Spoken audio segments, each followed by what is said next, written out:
Article 2 of the Unitarian Universalist Association, or UUA, bylaws, principles, and purposes is the foundation for all of our work of our UUA and its member congregations and covenant communities, like summer institutes. It is the covenant to which all of our congregations and covenant communities pledge themselves when they become members of our UUA. Our current principles and purposes were last revised in 1987. At General Assembly, or GA, in 2017, there was discussion of amending the principles to add an 8th principle addressing racism and an amended 1st principle addressing non-human life. The 5th principle was the subject of a report in 2009, which dealt with ways in which GA and other Unitarian Universalist community gatherings do and don't embody an inclusive democratic process. The 7th principle has also been the subject of discussions about possible amendments. There have been many projects, resolutions, task forces, and other strategies that have come from the board, Commission on Appraisal, and grassroots groups, which encourage us to take a look at our principles, purposes, bylaws, and rules. It is time for us to do a review and make changes so that we are living into the Unitarian Universalism of the future, a Unitarian Universalism that holds us in times of great need and ethical, moral, and spiritual crises. We are in one of those times now. In response to those discussions, the UUA board committed to establishing this Article 2 study commission to complete the study and offer a revised Article 2. The Article 2 Commission has come up with an acronym of JETPIG, J-E-T-P-I-G, to help us remember the 6 values that are foundational to the proposed revision. Can we see a picture of that JETPIG?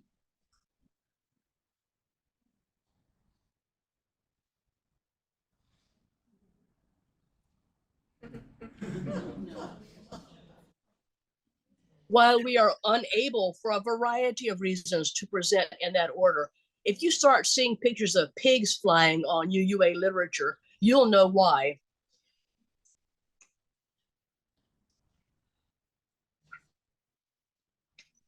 Each of the presenters today will speak the words given in the proposal about one of the values and then speak about their understanding of that value. I've asked them not to express their opinions for or against the value. You'll decide for yourselves. The values will be presented in groups of 2 with other service elements in between. Leading off will be Cecilia Everhart talking about pluralism, and then Karen Berry talking about justice.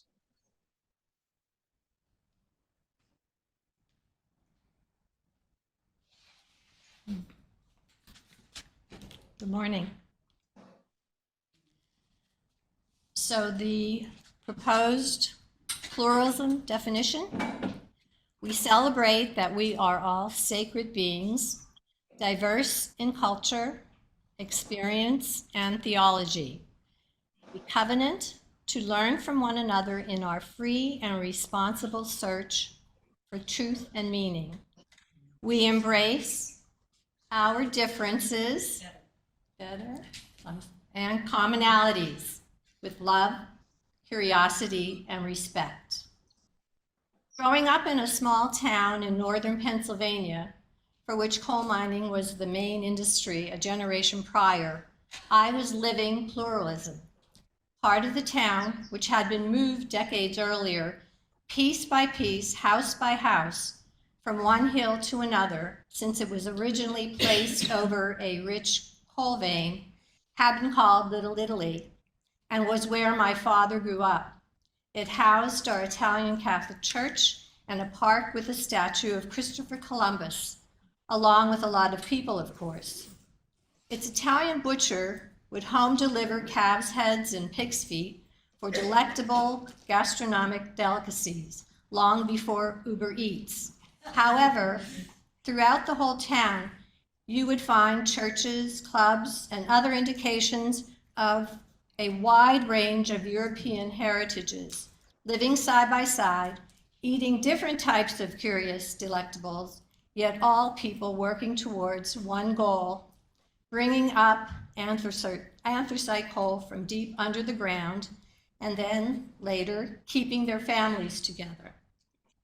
Although our family may have focused on Italian cuisine and the friends and families in our enclave, my elementary school did walk to the Polish church once a month to have a lunch of homemade pierogies. And when television came to town, the first one was at the Ukrainian Club, from where children from all the neighborhoods could come to watch Howdy Doody. So pluralism, defined in the dictionary as valuing diversity, different cultures coexisting and enriching each other, like a salad bowl with distinct ingredients. My grandmother, who was born in the Slovakian area of Austria-Hungary at the turn of the last century, may beg to differ, as she told stories of being stoned as a young child by other non-Slovak children when she first came here. And I still heard gossip about people who dare to marry outside their own group or religion. So maybe it was more of a salad combination plate rather than a salad bowl. In my history and civics classes, there was a lot of talk about this country as a melting pot, how different groups would blend together into an assimilated stew. But I've learned the stew has only a bechamel base. So to enter, you have to be peeled, that is, shed of your identity. And for some, only a tiny, tiny bit of you is allowed in for seasoning. Pluralism as a salad bowl with distinct ingredients, allowing for coexistence and enrichment of each other sounds ideal, or maybe idealistic. What would hold this together and encourage inclusion? Well, if we go back to the UU definition of pluralism that I started with, from here we can believe we are all sacred beings and that we promise to embrace our differences and commonalities with love, curiosity, and respect. Can love hold us together? So, will it be stew or salad bowl, ma'am? I'll take the salad bowl, please, with a dollop of love in the middle.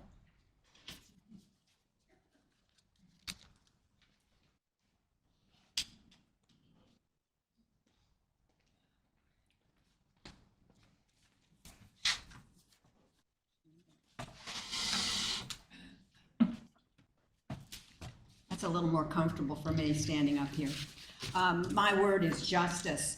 And the wording is, we work to be diverse, multicultural, beloved communities where all thrive. We covenant, and that word is defined as agree or contract, to dismantle racism and all forms of systemic oppression. We support the use of inclusive democratic processes to make, and this is the change, this is the addition that the UUA is adding and asking to be approved in June. Within our congregations, our association, and society at large. The recent addition to the UUA's commitment to justice is the following: within our congregations, our association, and society at large. The society at large part is what speaks to most of us, because that is us. Somehow, the leaders of the UUA understood the need to be very specific, like with a map or with a cookbook recipe, to tell the Unitarian Universalist members how and where to be fighting racism and systemic racism. Usually, we think of justice being meted out, that is, being meted out by law enforcement, by judges, by juries, by courts, in our schools, by the principals, the teachers, the school boards, in short, by all of those in authority. So to make it very clear, it is our job, you and me, and every day, wherever we are, whoever we see as a violator, to speak up when we see injustice. And further, we need to use our democratic processes, like the voting booth, like letters to the editor, like speaking out at government meetings when we see injustices. Further, it is perhaps over the backyard fence, at the post office, maybe in the grocery store, at the car dealership, and is wherever we are that we are required by our belief system to speak out and not be intimidated by the status quo, or that's just how things are, or so let it lie like the sleeping dog. So the point is that this refinement of the UUA addition to the justice responsibility is the where, that is, within our congregations, our association, and society at large. That's the point of the UUA change to the wording, to make us aware of the specific environment in which we all have responsibility. That's the paragraph which pins down the exact location of this huge assignment within our congregations, within our church association, and in society at large.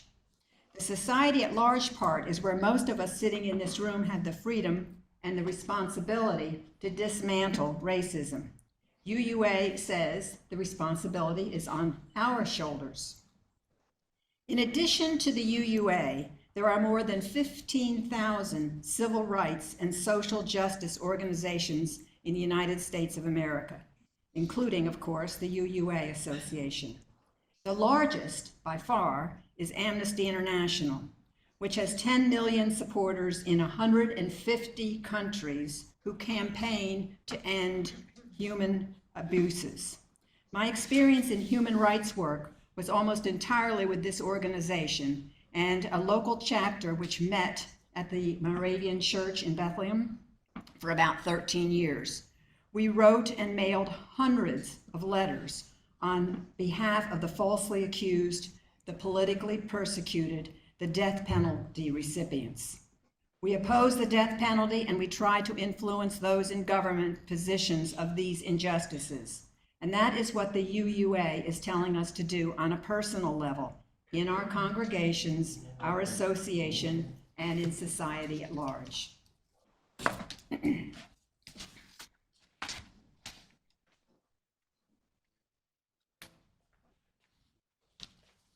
Next, we'll have Sarah Johnson talking about transformation, and Tara will speak about equity.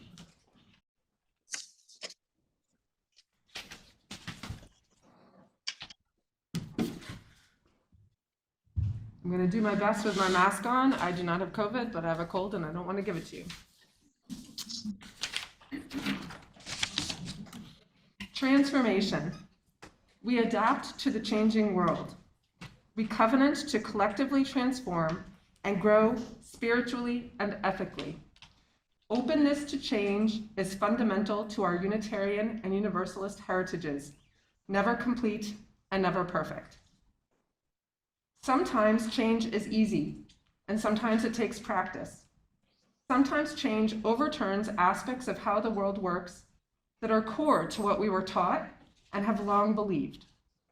Sometimes change hits on assumptions that were unconscious, things we took for granted. Most UUs that I know have embraced LGBTQ+ people, including people who identify as transgender. But even supporting these people in words doesn't necessarily make it easy to make the changes in our lives and in our behavior that truly help us transform and accept people as and for who they are. My family has multiple trans individuals in our close sphere. My niece, both of my children's best friends. We have learned to call these loved ones by new names and new pronouns. Once, a few years back, I was talking about one of these friends, and I called them by their birth name. I was scolded by my daughter not to use their dead name.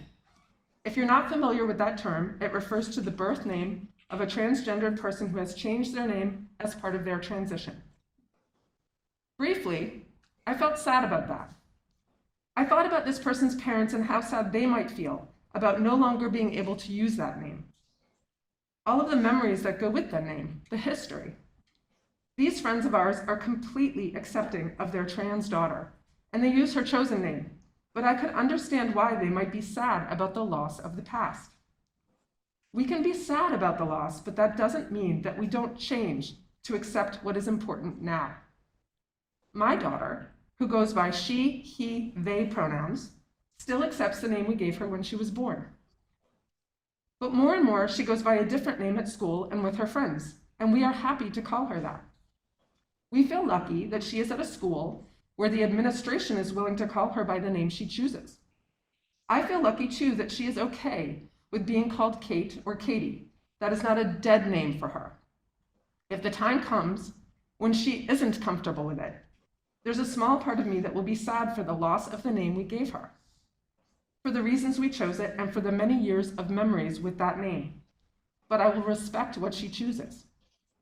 She doesn't, at least for now, identify as transgender or non-binary, but whoever she decides she is my child, and I will accept those changes and transform myself accordingly.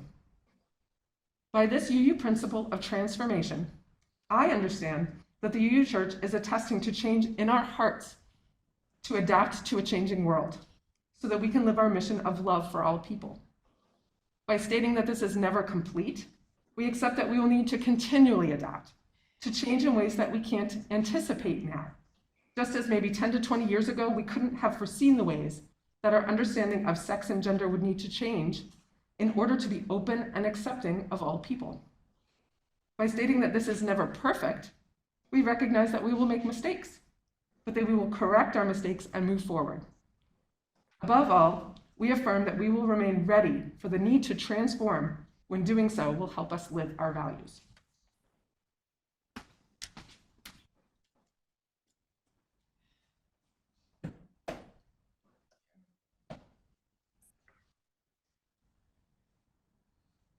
Our fourth value is equity. And the UUA, the Commission on Article 2, their text is, we declare that every person has the right to flourish with inherent dignity and worthiness. We covenant to use our time, wisdom, attention, and money to build and sustain fully accessible and inclusive communities.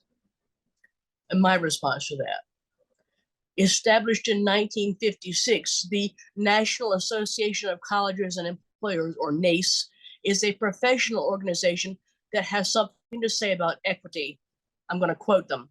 The term equity refers to fairness and justice and is distinguished from equality. Whereas equality means providing the same to all, equity means recognizing that we do not all start from the same place and must acknowledge and make adjustments to imbalances. End of the air quotes. My understanding of this statement is therefore that it isn't enough to give all people equal amounts of stuff, whatever stuff happens to be in a particular moment. The right to flourish with inherent dignity and worthiness is the goal, and it takes different, not necessarily equal, amounts of resources to achieve that goal. That goal is for every person. And the statement concludes by saying that we'll use our resources to achieve this goal because we value accessible and inclusive communities. In this church, we already do a lot of this. We give of our resources to food pantries and to other agencies that provide material goods. We are constrained by our current location, but in the past, we have collected Christmas gifts for families living in temporary shelter. We have supported Haven, providing safety and emotional support for LGBTQ teens. We even installed shower facilities in our previous building so that unhoused individuals at the shelter we worked with could take care of those needs. We did this because we realized that these people were experiencing a gap between adequate conditions and their reality. We knew that they needed help that not everyone gives, and we gave that help because we wanted them to be included. Thank you.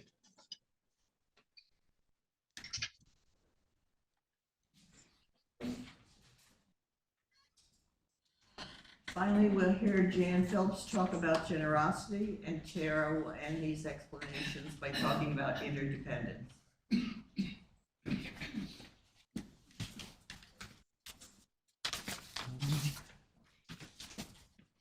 Thank you, Georgine.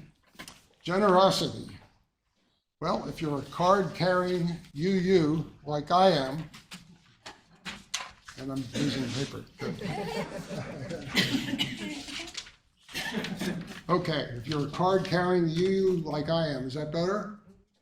Not much. Okay. You can look in the 7 principles.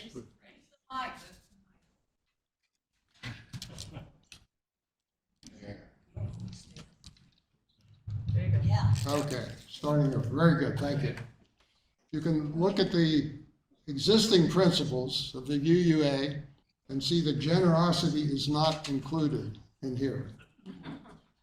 But in the latest issue of UU World, which I think you probably all received right now, generosity appears 3 times, which I thought was pretty interesting. In the first place, there's a picture of the shared values flower, which I was hoping Tara would show on the screen. But generosity, of course, is one of the petals of the flower with love in the middle. There's an intro piece by Reverend Dr. Sophia Betancourt, who is the UUA president, in addressing how UUs should respond in these tenuous times. And I'm going to quote Dr. Betancourt. Not only is it ours to promote justice through our actions, it too is ours to model generosity, equity, and interdependence through the ways that we build collective power and community. And there's another article, A Moment of Reflection, by Reverend Dr. Kendall Gibbons. She's from All Souls UU in Kansas City, Missouri. And she says, the prophets of all traditions and times have taught us that we are called to mercy, generosity, and mutual care. Now, what is the new shared value? I will quote that. We cultivate a spirit of gratitude and hope. We covenant to freely and compassionately share our faith, presence, and resources. Our generosity connects us to one another in relationships of interdependence and mutuality. Now, to me, this says a little bit more than just give of your time, talent, and treasure. Note the connection to one another. We are connected by the art of giving, of sharing. While this has been an understood benefit of our stewardship campaigns, perhaps we did not emphasize this as much as we might have. Again, think of generosity not in terms of what you are doing, but what you are doing in connection with those around you. Thank you.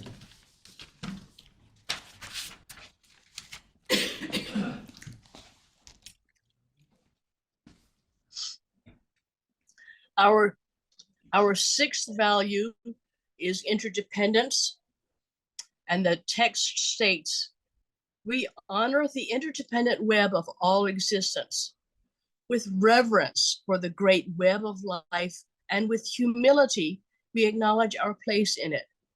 We covenant to protect Earth and all beings from exploitation. We will create and nurture sustainable relationships of care and respect, mutuality, and justice.